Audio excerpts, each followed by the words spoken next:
할렐루야. 오늘도 하나님께서 말씀을 통해 우리에게 은혜 주시기를 원합니다. 하나님은 계속해서 에스겔을 통해 하나님의 뜻을 백성들에게 가르쳐 주고자 합니다. 그냥 말씀으로만 가르쳐 주시는 것이 아니라 에스겔에게 어떤 행위를 하게 함으로 그 백성들에게 일어날 일들을 알게 하시는 거죠. 오늘 말씀 에스겔 12장에서 하나님은 에스겔에게 이 포로 행장을 꾸려 이 포로가 끌려가듯이 짐을 가지고 사람들 앞에서 그 포로처럼 그 집을 떠나라고 합니다. 낮에는 모든 사람들이 보는 앞에서 그 짐을 밖에 내어놓고 밤에는 도망치듯이 그 짐을 가지고 떠나라고 하죠. 마치 포로된 자가 두려움에 떨며 몰래 도망하는 것처럼 성벽에 구멍을 뚫고 그 길을 따라가며 철저하게 포로의 모습을 보여주라고 합니다. 하나님께서는 이스라엘에게 이렇게 이상한 행동을 하게끔 하신 이유를 두고 혹시 그런 그의 모습을 보며 왜 그럴까 궁금해하고 그의 대답을 들으며 그래서 그랬구나, 이게 하나님의 뜻이구나 깨닫는 자가 있을지 모른다는 기대를 갖고 있었다고 합니다. 그래서 하나님은 이튿날 에스겔에게 혹시 누군가가 자신의 행위를 보고 궁금해하며 다가온다면 그들에게 이것이 바로 하나님의 묵시, 하나님의 말씀이라는 것을 가르치라고 합니다. 자신이 보여준 모습이 이 땅에 임할 하나님의 심판이라는 것을 알게 하라고 하신 것이죠. 하나님은 왜 이토록 다양한 방법으로 그토록 힘들게 자신의 사람 선지자를 사용하면서 그 백성들에게 하나님의 묵시, 하나님이 행하실 일들을 알게끔 미리 가르쳐 주려고 하는 것일까요? 그 첫 번째 이유는 바로 백성들이 그 묵시를 듣고 그 불행한 일들이 자신에게 일어나는 것의 이유를 생각하며 그 일이 일어나지 않도록 미리 회개하고 변화되게 하기 위함이라는 겁니다. 자녀들을 키우다 보면 한 번씩은 그 자녀가 하면 안 되는 행동을 하고 있을 때 곧바로 혼내는 것이 아니라 경고를 할 때가 있습니다. 너 자꾸 그렇게 행동하면 아빠가 맴매 들고 와서 손바닥 때릴 거야, 아프게 때릴 거야, 이렇게 자녀들에게 경고를 할 때가 있죠. 그 행동의 결과를 미리 알려주는 겁니다. 눈치가 빠른 아이들은 그럼 어떻게 합니까? 안 하죠. 바로 거기서 그만둡니다. 그러면 부모는 1차적인 목적을 달성한 겁니다. 때리지 않고도 아이의 행동을 교정한 것이죠. 그런데 그런 아이들이 있죠. 대다수의 아이들은 그 경고를 들었음에도 불구하고 어떻게 합니까? 아빠의 말을 무시합니다. 아무 소리를 듣지 못한 것처럼 똑같은 행동을 반복하고 지속합니다. 그럼 그 다음엔 어떤 일이 펼쳐질까요? 이제 아빠가 매를 들고 오겠죠. 이제 매를 들고 와서 경고한 대로 얘가 도망치든 말든 울고 불고 난리를 치든 말든 손을 붙잡고 그 손을 아프게 때립니다. 그럼 그제서야 아이가 깨닫는 겁니다. 아빠가 하지 말라고 분명히 말했는데 내가 잘못했구나. 자신이 맞은 이유가, 자신이 이렇게 아픈 이유가 아빠의 말을 듣지 않았기 때문이라고 깨닫는 것이죠. 즉 하나님께서 선지자들을 통해 하나님의 말씀을 미리 예언하게 하시고 하나님이 하실 일들을 반복적으로 그 백성들에게 선포하게 하신 그 두 번째 이유는 하나님께서 그 말씀하신 바를 반드시 이루시는 분이라는 사실을 깨닫게 하기 위함이라는 겁니다. 첫 번째 그 경고를 듣지 않았을 때 그 경고가 그 말 한 대로 하나님이 이루시게 함으로 백성들이 하나님께 매를 맞을 때 하나님께서 나에게 하지 말라고 분명히 말씀하셨는데 내가 듣지 않았구나, 내가 지금 이렇게 안 좋은 일들을 당하는 것이 내가 하나님의 말씀을 듣지 않았기 때문이구나 깨닫게 하기 위함이라는 겁니다.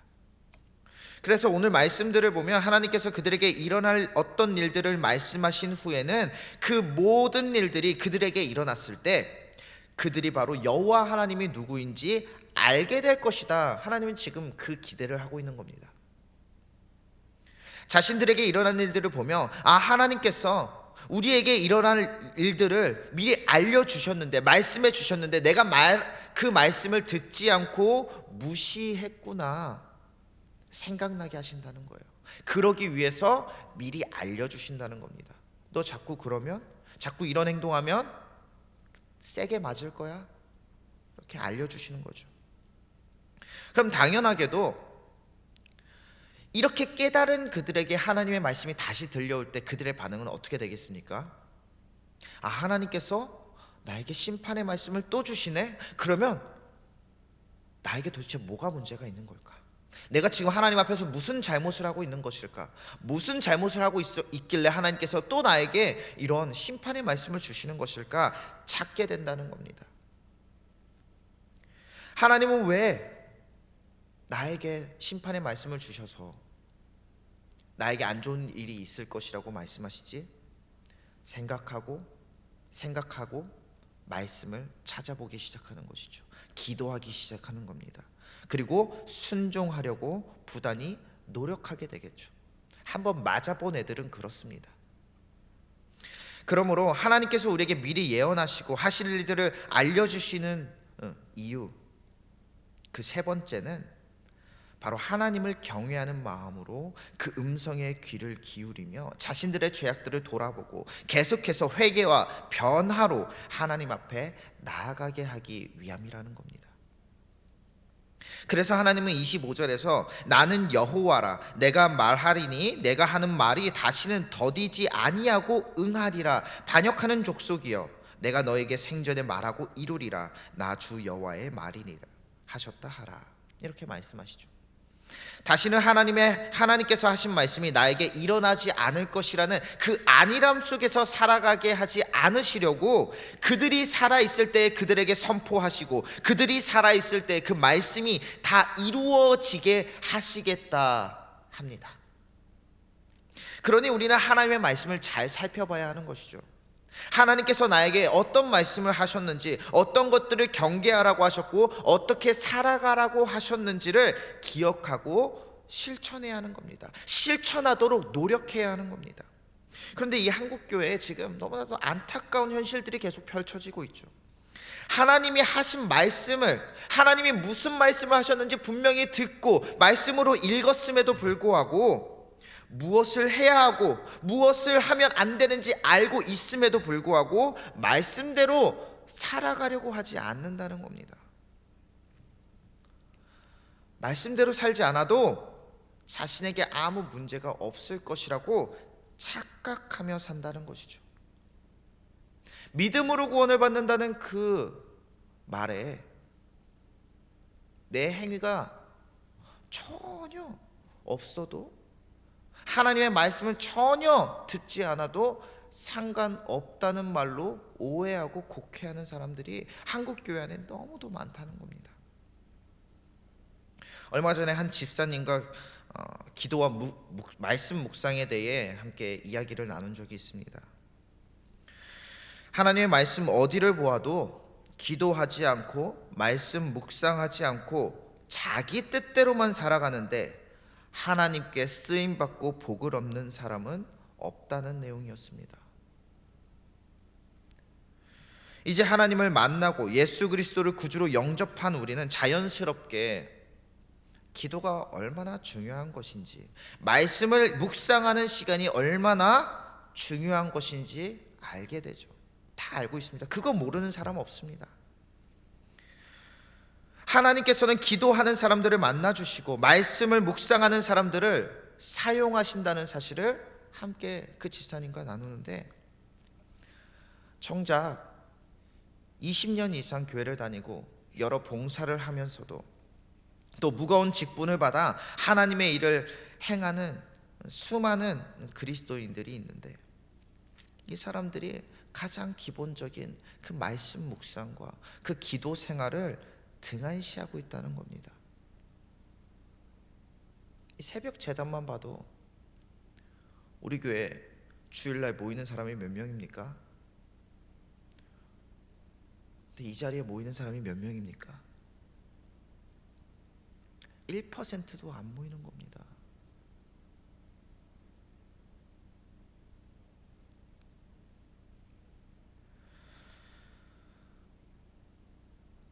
성도들의 기도 시간은 점점 짧아지고 있고, 말씀은 그저 예배 시간에나 읽는 것으로 생각한다는 것이죠.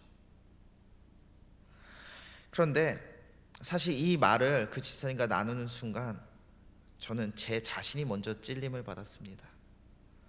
나는 과연 얼마나 기도를 하고 있고, 나는 과연 얼마나 말씀을 묵상하는 시간을 가지고 있는가. 내가 혹시 바쁘다는 핑계로 가장 중요한 이 일을 뒤로 미루고 있는 것은 아닌가 회개가 되더라고요. 하나님께 감사하다고, 이제 하나님의 말씀대로 순종하며 살아가겠다고 고백하며 지금 이 자리까지 왔는데, 어느새 그 마음에 하나님은 빠지고 일만 남은 것은 아닌가, 그런 생각이 드는데, 순간 하나님께서 이분을 통해 나에게 이 말씀을 주고 계시는구나 깨닫게 되더라고요. 신앙생활의 기초는 말씀 묵상과 기도 생활로 시작합니다. 하루 종일 이 두 가지만 해야 된다는 말이 아니라, 내 삶에 이 두 가지가 빠져버리면 그 이후에 하는 모든 일들은, 내가 아무리 내 입술로 이건 하나님의 일이야 주장하더라도 기도 생활과 말씀 묵상에 빠진 내 삶의 그 모든 일들은 그냥 내 일이 될 뿐이라는 겁니다. 그래서 하나님의 자녀들인 우리는, 이 그리스도인들은 무엇보다도 말씀을 묵상하는 것과 기도하는 시간을, 그런 삶을 뒤로 미루거나 포기해서는 절대로 안 된다는 거죠. 소위 교회를 다닌다고 하는 많은 사람들이 신앙의 안일함 속에서 살아가고 있습니다. 내 삶에 기도가 없고 말씀이 없고, 그래서 하나님의 뜻이 아닌 내 뜻만 가득히 이루어지는 그런 삶을 살아가면서도 무엇이 잘못됐는지 도무지 깨닫지를 못한다는 것이죠. 말씀을 들어도 그냥 그렇구나 하고 넘어갑니다. 이게 지금 하나님께서 자신에게 하고 있는 말씀인지 인식을 못한다는 거죠. 놀랍게도 이스라엘 백성들이 그랬다는 겁니다. 에스겔만 그들에게 말씀을 선포한 것이 아닙니다. 그 당시에 이사야도 있었고요, 예레미야도 있었습니다. 수많은 선지자들이 그들에게 하나님의 말씀을 선포했습니다. 그렇게 살면 안 된다, 하나님께 돌아가라, 돌아가라, 회개해라. 얼마나 많은 선지자들이 그들에게 외쳤겠습니까? 그런데 사람들이 듣지 않았다는 겁니다. 무시했다는 겁니다. 하나님의 말씀이 귀에 들려오는데도 나는 잘하고 있지, 나는 잘 살고 있지, 그렇게 생각하며 그 말씀을 등한시했다는 겁니다. 내 신앙생활에 안일함을 계속해서 보였다는 겁니다. 그들이 듣지 않고 무시했던 것은 사람의 소리가 아니었습니다. 하나님의 소리였습니다. 그들이 무시했던 것은 하나님의 말씀이었습니다. 하나님이 그들에게 외치고 있는데 무시하고 자신이 듣고 싶은 말만 듣는 겁니다. 우리는 망하지 않을 거야. 하나님께서 우리를 보호하셔서 우리는 절대로 망하지 않을 거야. 포로로 잡혀가는 일이 없을 거야. 이 예루살렘이 무너지지 않을 거야. 자신이 듣고 싶은 말만 들은 겁니다.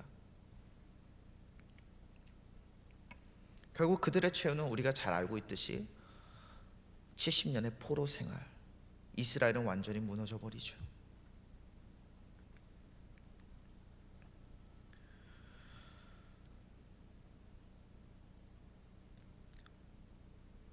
말씀을 선포하는 선지자들의 말을 무시하고 기도하지 않는데 어떻게 그들 가운데 하나님께서 임재할 수 있겠습니까? 우리들의 이 상황이 오늘날 우리들이 이 이스라엘 백성들과 무엇이 다른가요? 그나마 이곳에 계신 분들은 새벽 기도회를 지켜내며 이 기도의 불이 꺼지지 않도록 노력하는 분들이 이곳에 모인 거죠. 너무나도 감사한 일입니다. 근데 많은 사람들이 이스라엘 백성들과 전혀 다르지 않은 신앙생활을 하며 살아가고 있습니다. 믿음으로 구원받기 때문에 자신은 이런 기도회까지 나가지 않아도 괜찮다, 그렇게 여깁니다. 기도하지 않고 말씀을 읽지 않으면서 자신이 하나님과 동행할 것이라고 착각하며 살아갑니다. 하나님과 동행하지 않으면서 어떻게 그 하나님을 믿을 수 있겠냐고. 그들에게 아무리 주장해봐야 듣지를 않습니다. 하나님께서 얼마나 답답하셨으면 그 사랑하는 이스라엘 백성들을 향해서 복을 넘치도록 줘도 아깝지 않은 그 자녀들을 향해서 이런 말씀을 선포하고 있겠습니까? 얼마나 답답하셨으면 내가 더 이상 오래 기다리지 않겠다, 오래 기다리지 않고 너희가 죽기 전에 내가 한 모든 말이 너희에게 이루어지게 하리라, 그 말씀을 선포하시겠습니까? 괘씸해서 그런 것이 아니라 그들을 너무도 사랑하시기에, 우리들을 너무도 사랑하시기에 매도 아끼지 않으시는 겁니다. 빨리 이 안일함 속에서 깨어나 하나님이 누구인지 알고 회개함으로 변화되기를 기대하시기 때문에 우리에게 말씀을 주시고 우리가 변화되기를 기대하는 겁니다. 변화되지 않으면 때론 때리는 겁니다. 우리가 원하지 않은 일들이 우리 가운데 일어나게 하시는 겁니다. 그 일들을 통해 하나님을 다시 바라볼 수 있게 하는 거죠. 그렇기 때문에 말씀을 받은 우리들의 올바른 자세는 그 말씀을 묵상하고 적용하여 내 삶에 계속해서 하나님의 말씀대로, 내 삶이 그 방향대로 이끌어져 가도록 노력하는 삶인 겁니다. 하나님은 이미 우리에게 올바른 삶의 방향, 하나님께서 기뻐하시는 신앙생활의 방향을 알려주셨죠. 그런데 그 거룩하고 경건한 삶은 거저 이루어지는 것이 아닙니다. 우리는 자꾸 착각합니다. 믿으면 알아서 자동적으로 경건한 삶이 시작되는 줄 착각합니다. 그게 아니라 믿음은 우리에게 진리를 보여주는 겁니다. 무엇이 진리인지, 어떻게 사는 것이 내 인생에 가장 필요하고 가치 있는 일인지를 보여주는 겁니다. 성령이 그 일을 하시는 겁니다. 우리의 삶을 조명하시는 것이죠. 이렇게 살아가라, 저렇게 살아가라 보여주시는 것이고, 그걸 살아가는 것은 우리들인 겁니다. 우리들이 그렇게 살아갈 때, 하나님의 말씀대로 순종할 때, 그 방향대로 나아갈 때, 그제서야 하나님께서 우리와 함께 계시다는 사실을 우리가 깨닫게 되는 것이죠. 아무리 말씀을 들어봐야 그 말씀대로 실천하지 않는 사람들은 하나님을 절대 볼 수가 없습니다. 만날 수가 없습니다. 믿음은 이런 어려운 경건의 삶이 나의 가장 복된 삶임을 확신하는 겁니다. 그게 믿음입니다. 그래서 믿음이 우리를 구원의 길로 이끄는 겁니다. 조금씩 어제의 나보다 오늘의 나를 하나님이 더 기뻐하시기를 바라고 기대하며 살아가는 것. 오늘 내가 또 실수하고 또 연약해서 넘어지기도 하지만 그럴 때마다 회개하고 다시 주님께 돌아가는 것, 그게 믿음인 겁니다. 그냥 말로만 예수님 믿는다고 하고 그 어떤 신앙생활도 하지 않고 전혀 예수님을 닮아가지 않는 삶을 사는 것은 믿음이 아니라 예수님을 그냥 아는 거죠. 교회를 그냥 아는 겁니다. 오늘 여러분의 귀에는 어떤 말씀이 들려왔습니까? 그 말씀, 그 마음에 하나님께서 어떤 생각을 품게 하시나요?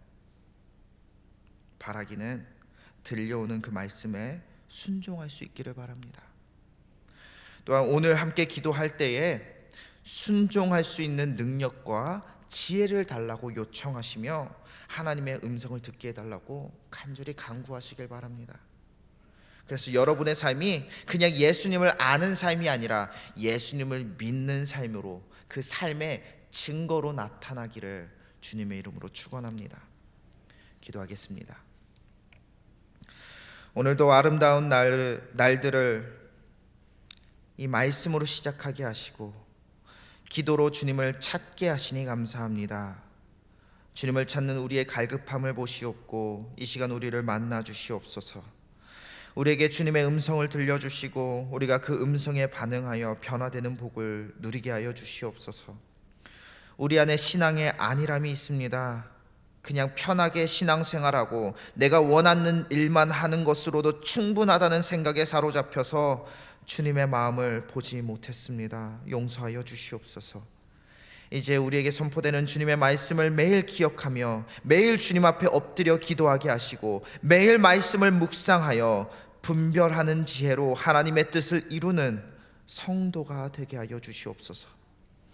세상은 계속해서 우리에게 하나님의 뜻과 다른 것들을 예쁘게 포장하여 보여줍니다. 때로는 경제적으로 괴롭히고, 때로는 육신을 아프게 하며, 때로는 관계적인 갈등으로 우리에게 하나님이 아닌 세상을 바라보고 세상 것들을 구하게 만듭니다. 그렇게 하나님을 만나지 못하게 만듭니다. 그러나 주님, 그 모든 상황 속에서 역사하시는 주님을 믿고 의지하게 하여 주시옵소서. 힘든 일이 올 때마다 오직 말씀과 기도로 나를 무장하게 하시고 주님을 섬기게 하여 주시옵소서. 예수님을 닮은 복된 자녀가 바로 내가 되게 하여 주시옵소서. 오늘도 주님의 말씀을 기억하며 그렇게 엎드리게 하여 주시옵소서. 오늘 이 예배 자리에 주님께 드릴 예물을 정성스럽게 준비하여 또 올려드리는 손길들이 있습니다. 그 손길 위에 주님의 놀라운 복을 부어주시고 받은 복을 누리고 전하며 이 땅에 예수님의 증인되는 우리 모두가 되게 하여 주시옵소서. 오늘도 함께 하시며 우리의 간구를 들으시는 예수 그리스도의 이름으로 간절히 기도하옵나이다. 아멘.